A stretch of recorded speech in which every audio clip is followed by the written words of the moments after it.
आप सभी इस बात को बखूबी जानते हैं। जो भी मेरे वीडियो लगातार देख रहे हैं पिछले कई महीनों से, वो इस बात को बखूबी जानते हैं कि ईश्वर सिर्फ मिलाने का काम करता है।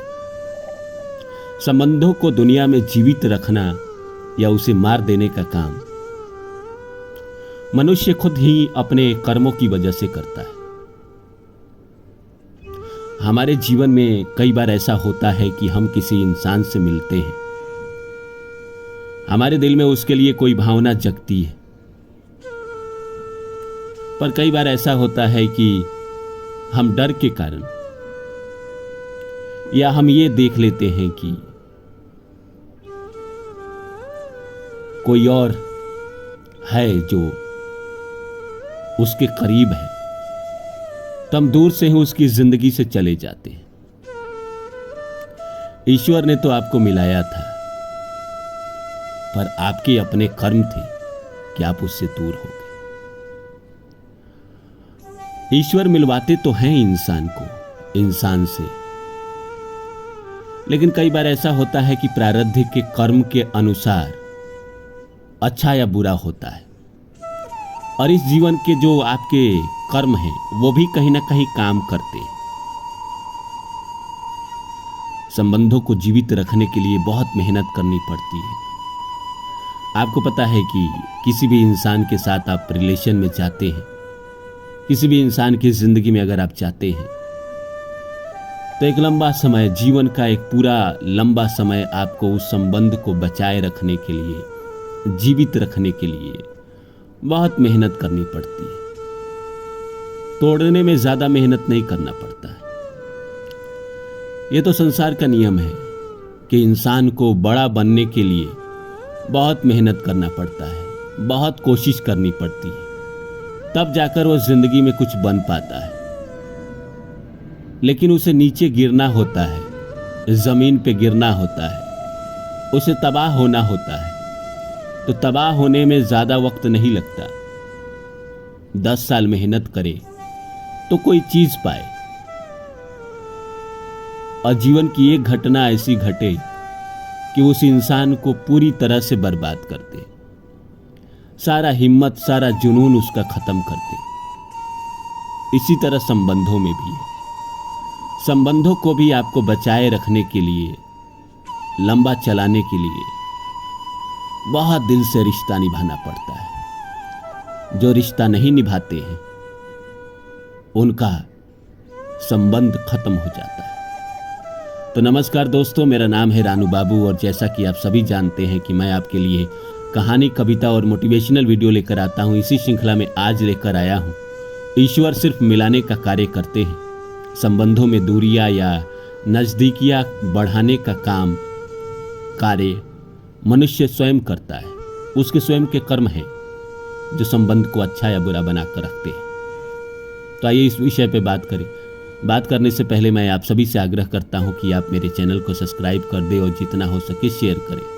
दोस्तों, कई बार हमारी ज़िंदगी में ऐसा होता है कि हमारी मुलाकात कभी किसी खास से हो जाती है, हमारे दिल में उसके लिए भावनाएं जगने लगती हैं। कोई भी हो, मान लीजिए प्यार की ही बात कर ले। अगर मान लीजिए किसी लड़के या किसी लड़की से आप मिलते हैं, मिलने के बाद आपको वो अच्छा लगने लगता है या अच्छा लगता है, तो आपको स्वयं कर्म करना पड़ता है उसको पाने के लिए, उसके दिल में अपना जगह बनाने के लिए। आप कर्म नहीं करते हैं तो वो आपकी जिंदगी से चला जाता है। ईश्वर ने तो आपको मिला दिया, ईश्वर ने जो करना था कर दिया, बाकी आपका भी तो कुछ कर्म है इस जीवन का। सारे कर्म, हर चीज पिछले जन्म की वजह से नहीं होते हैं। हाँ, लेकिन ये है, अगर वो नसीब में आपका है तो थोड़ा सा एफर्ट से ही आपके जीवन में आ जाएगा। अगर नसीब में नहीं है तो आप कितना भी कोशिश कर लीजिए, कितना भी मेहनत कर लीजिए, पूरी दुनिया एक कर दीजिए, फिर भी वो आपके जीवन में नहीं आएगा। ये प्रॉब्लम तो है। ईश्वर मिलवाते तो हैं, लेकिन कभी कभी ईश्वर भी गलत इंसान से मिला देते हैं। ऐसा नहीं है कि ईश्वर भी हमेशा सही इंसान से मिलाते हैं। जो आपका पैसा लेकर भाग गया, जो आपको जिंदगी में धोखा दिया, जिसने आपका अंग भंग कर दिया, क्या वो सही इंसान था? तो क्या ईश्वर भी हमेशा सही इंसान से ही मिलवाते हैं? नहीं, वो भी गलत इंसान से मिलवाते हैं। उस गलत इंसान से अपने को बचाना भी आपका अपना ही कर्म है। कई बार इंसान अनभिज्ञ में, अनजान में पहचान नहीं पाता है, धोखा खा जाता है, अपना अंग भंग करा लेता है। उसके जीवन में वो इंसान जो आता है, जो ईश्वर उसको मिलवाते हैं, वो दुख देकर चला जाता है, और ऐसा दुख देता है कि वो खत्म होने का नाम ही नहीं लेता। एक लंबा समय बीत जाता है, रोज वो इंसान मरता है, रोज तड़पता है, रोज फरियाद करता है, फिर भी उसका दुख कम नहीं होता। कभी कभी ऐसा भी होता है कि आपके जीवन में मुसीबत चल रही होती है, परेशानी चल रहा होता है, और इंसान को भगवान ऐसे इंसान से मिला देते हैं जो उसके जीवन में मसीहा बनकर आ जाता है, उसको उस दुख से उबारने लगता है, कोशिश करता है कि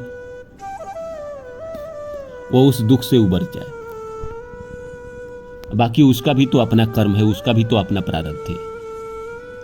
देखिए, ईश्वर ने कुछ भोगना आपके जीवन में लिख दिया है। कुछ भोग अगर आपके जीवन में है, किसी इंसान के माध्यम से या किसी भी माध्यम से, तो आपको भोगना ही पड़ेगा।